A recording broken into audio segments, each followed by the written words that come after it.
Hello all, welcome to video 1 of section 1.8, linear transformations. All right, so if A is an M by N matrix and X is a vector in Rn, the product we've seen is another vector in, or is a vector in Rm, AX vector in Rm. If we start moving this vector around, we can understand this relationship as A is assigning a vector in Rm to each vector in Rn.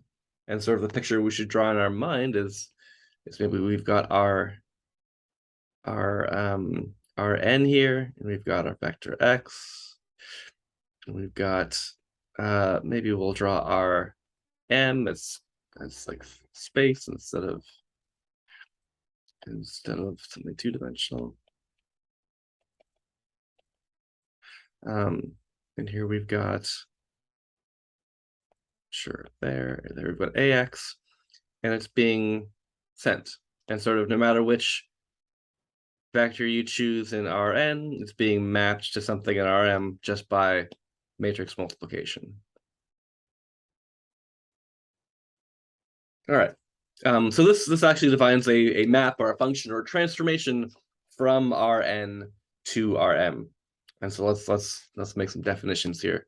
So a transformation T from Rn to Rm is any rule which assigns a vector in a vector from Rn to one in Rm. Grabs a vector in Rn and produces a new one in Rm, which we call T of x. So we'll write the notation for this such a transformation is T and then a colon from Rn to Rm. We call, in this case, Rn is the domain. The domain of our transformation T. So the domain is all of the inputs, all the things, all the values x here that live in Rn in this case. The place where things are being sent, the Rm, is called the codomain. So call Rm the codomain.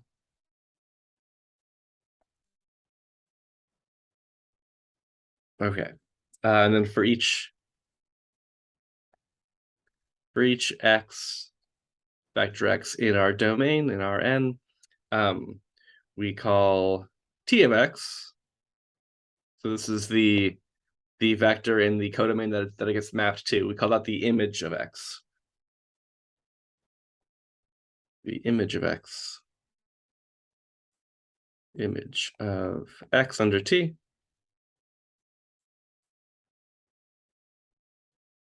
And then the collection of all these images is called the range of T.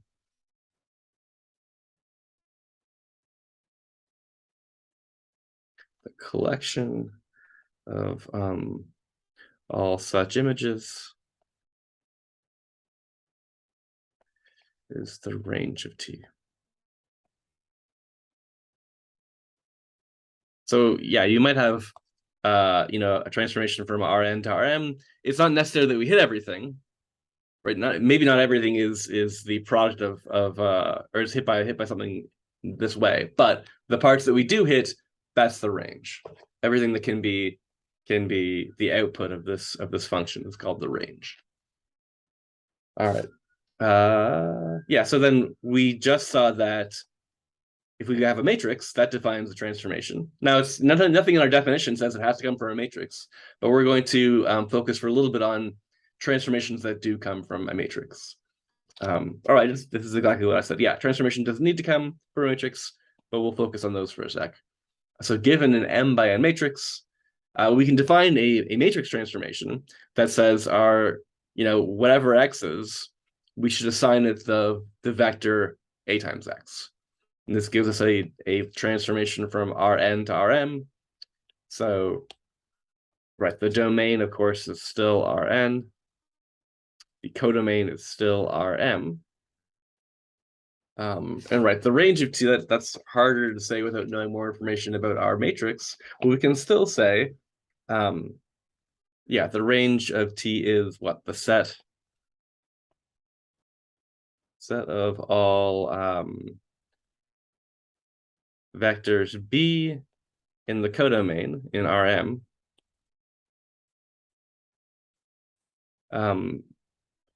with the property that the matrix equation Ax equal to B has a solution or is consistent.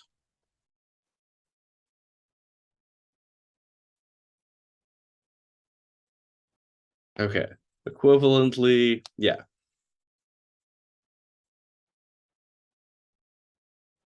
Equivalently, the range is a set of all linear combinations of the columns of A.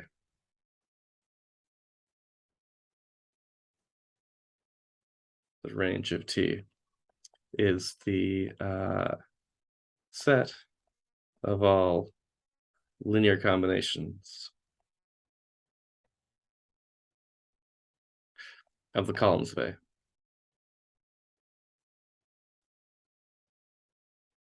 Okay, or the span of the columns, same thing. Span of the columns.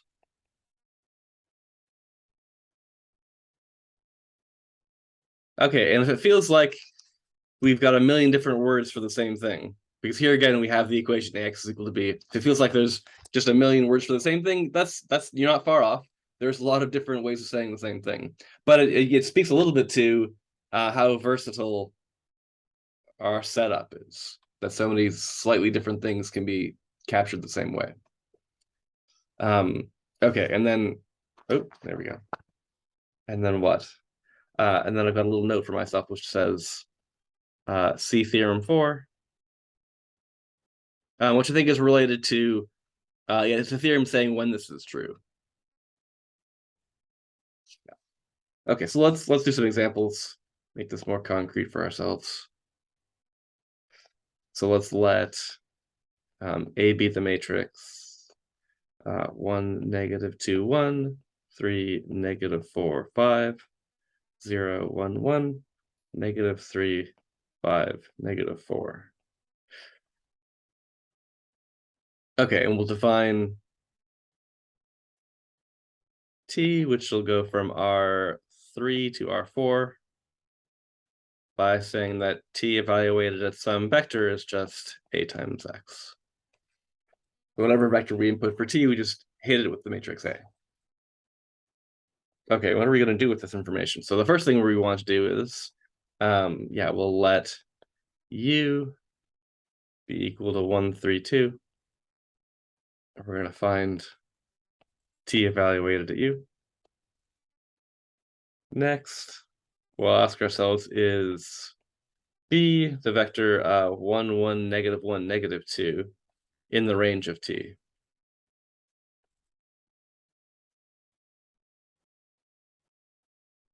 Perfectly reasonable question to ask. Okay. All right, let's get the solution. So for part A, yeah, if we want T of U, we should just apply the matrices. Yeah, it's going to be A times U, and we know how to do this now. This is the matrix 1, 3, 0, -3, -2, -4, 1, 5, 1, 5, 1, -4, applied to 1, 3, 2.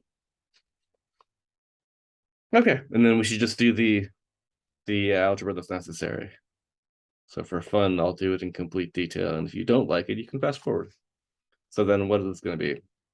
Remember, we're putting our arrows like this and going boom, boom, boom, boom, boom, boom. So this should be 1 times 1 plus -2 times 3 plus 1 times 2. And then we're moving our arrow down, and that one stays put. So it's 3 times 1 plus -4 times 3 plus 5 times 2. And we've got 0 times 1 plus 1 times 3 plus 1 times 2. And then -3 times 1 plus 5 times 3 plus -4 times 2. If I've done all of my arithmetic right, we should be getting what?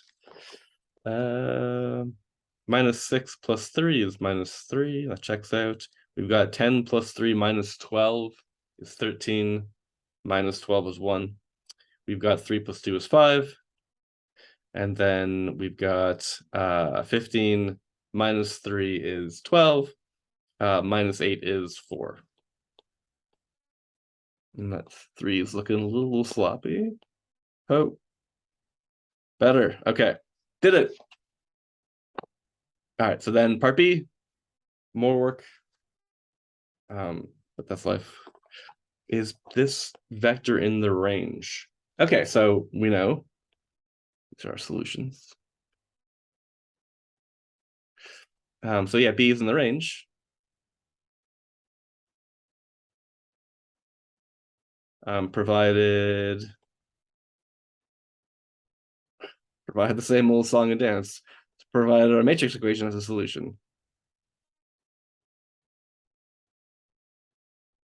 Okay, so we know we can solve, the matrix equation having a solution is just saying that the linear system defined by this matrix equation has a solution. So it comes, boils down to, once again, looking at an augmented matrix, row reducing, and trying to determine what the solution is or if it exists. So we've got a row reduce.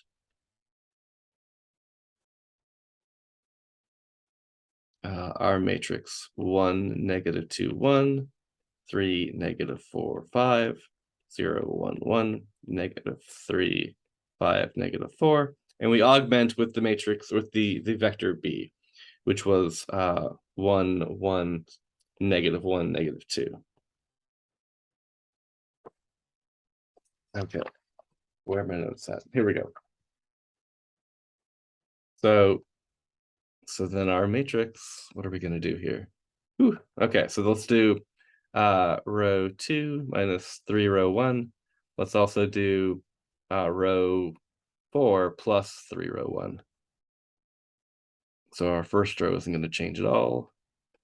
Our second row, we've got 3 plus -3 times 1 is 0.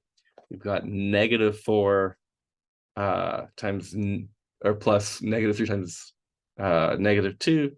So that's what? -4 plus 6 is 2. 5 minus 3 is 2. 1 minus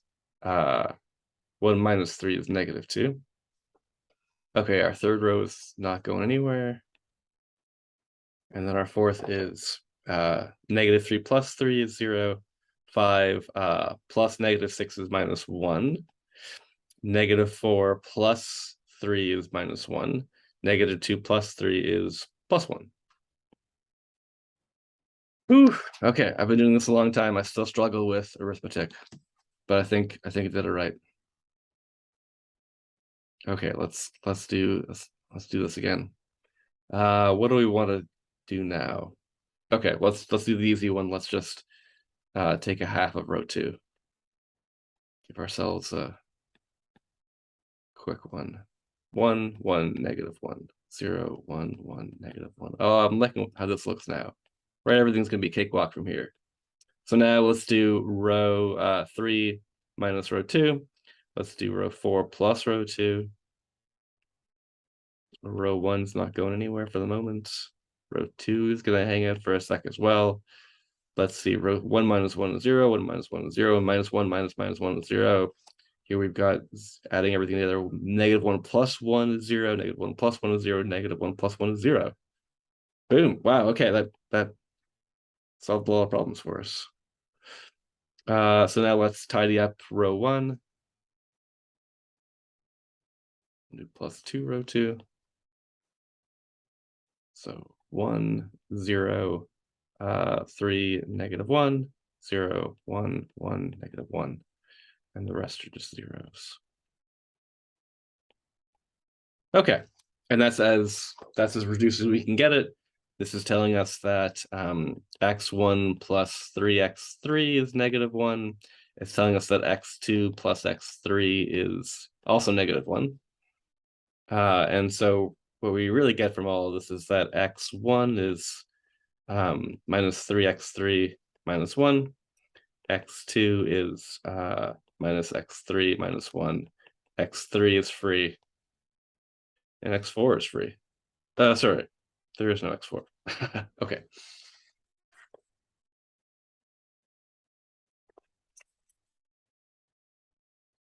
Is there no x4? I haven't written down in my notes, but I've made mistakes before. This should be saying, yeah, okay. Yeah, okay. I am being silly, right? This is saying x1 minus 2x2 plus x3 is equal to constant. So there's no x4. We're good. Okay. Oh, right. So then what were we trying to do in the first place? We were looking for, is B in the, is there a solution to this linear system? The answer is yes. And so now we can produce an X that when we hit it with the matrix A, we get back the vector B. So any choice of X3 produces an X so that, oops, I haven't introduced that jargon yet, so I'll just write down so that AX is equal to B. So for example, we could take X3 to be 0. And that gives us that X1 is now -1 and X2 is -1. And so the claim is that our matrix A, where is our matrix A? Oh, David, here we go. 1, -2, 1, 3, -4, 5, 0, 1, 1, -3, 5, -4. If we hit that with the vector -1, -1, 0, the claim is that this should be equal to our vector 1, 1, -1, -2. And I'll leave it to you to check that. Okay, so not only is there a vector that gets mapped to B, it looks like there's a whole family of vectors. For every real number we choose for X3, we produce a vector that gets sent to B. Okay, I think that was all we wrote for, for this video. Okay, I'll see you in a sec for, oh no, I take it back. There's one more, we got one more example. Okay, had to stop myself from asking for questions again because I'm not actually here. Okay. Oh yeah, and we can. So the other thing I wanted to do was like give you some visualization of what's happening here with these transformations. So we can, let me erase this for a second, just write down. We can sort of see what's going on. Transformations from R2 to R2. We can sort of see. Transformations from R2 to R2. Ones from R1 to R1 are not that interesting. They're really just like f of x or t of x is equal to 4x. And you're like, okay, well, I know what a line is. Yeah, I know. Yeah.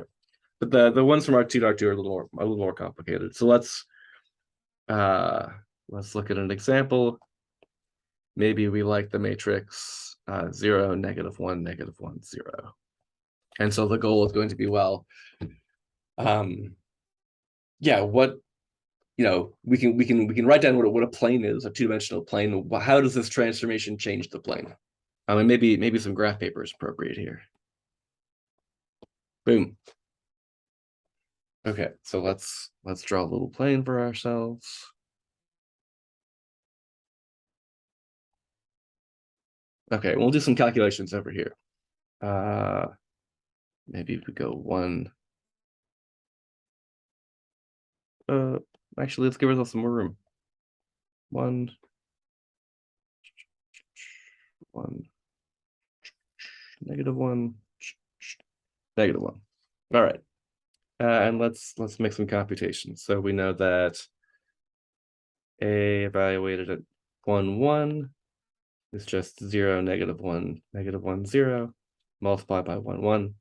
And so now we're all pros at this now. So this is just going to be 0 times 1 plus -1 times 1 is -1. And same over here, -1 times 1 plus 0 times 1 is -1. All right. If we just hit A with 1, 0, 0, -1, -1, 0 times 1, 0.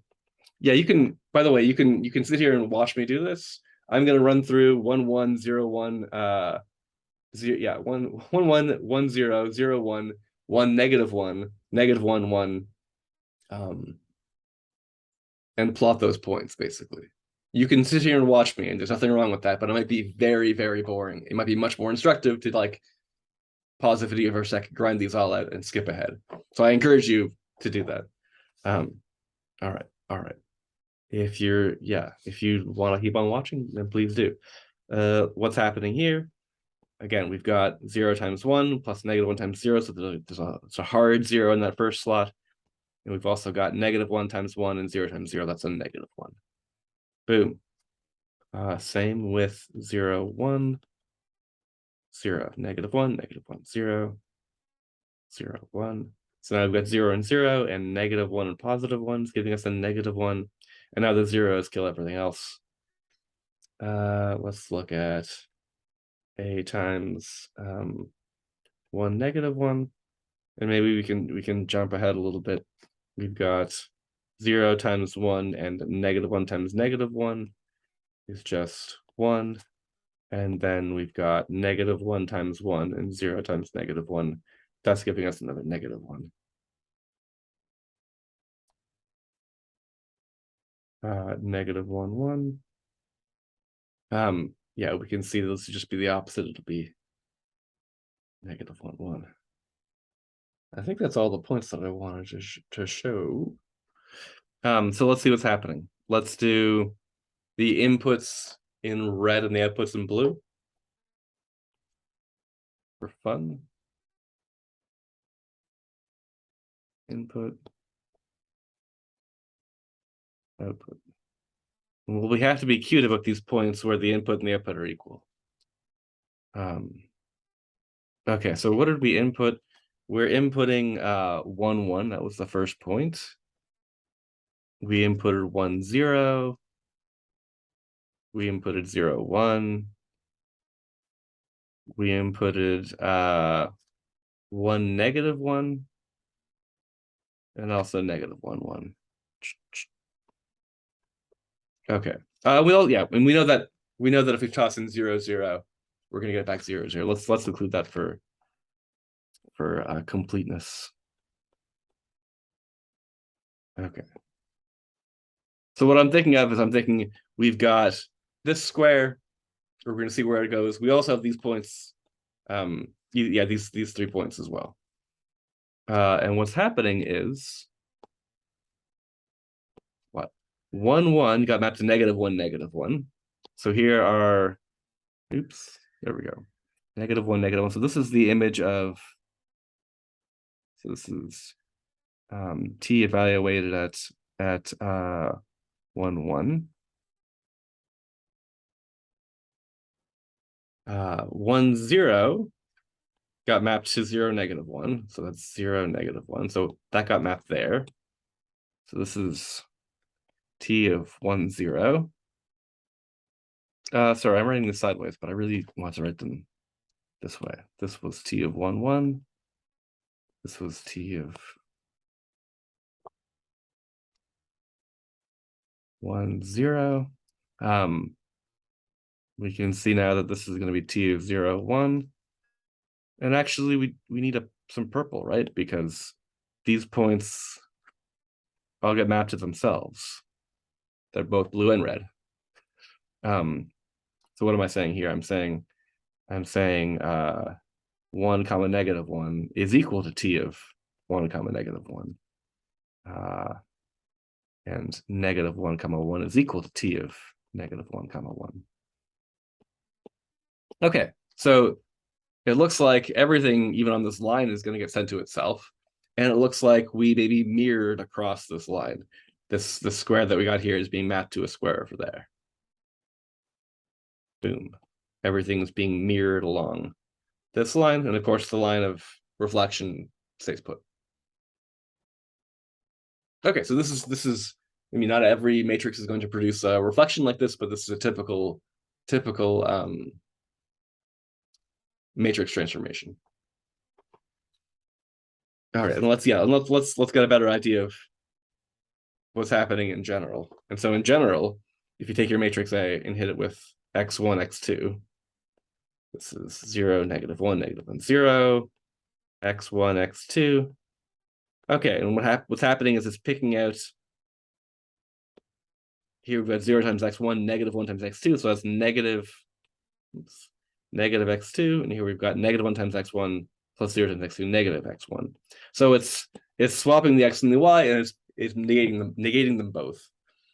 So yeah, swapping x and y and negating both is giving you -1, -1. Yeah. Okay. So there's we can also get there's lots of different kinds of transformations, not just reflections. Okay. I'll see you all in a sec with the second video for 1.8. Take care, everybody.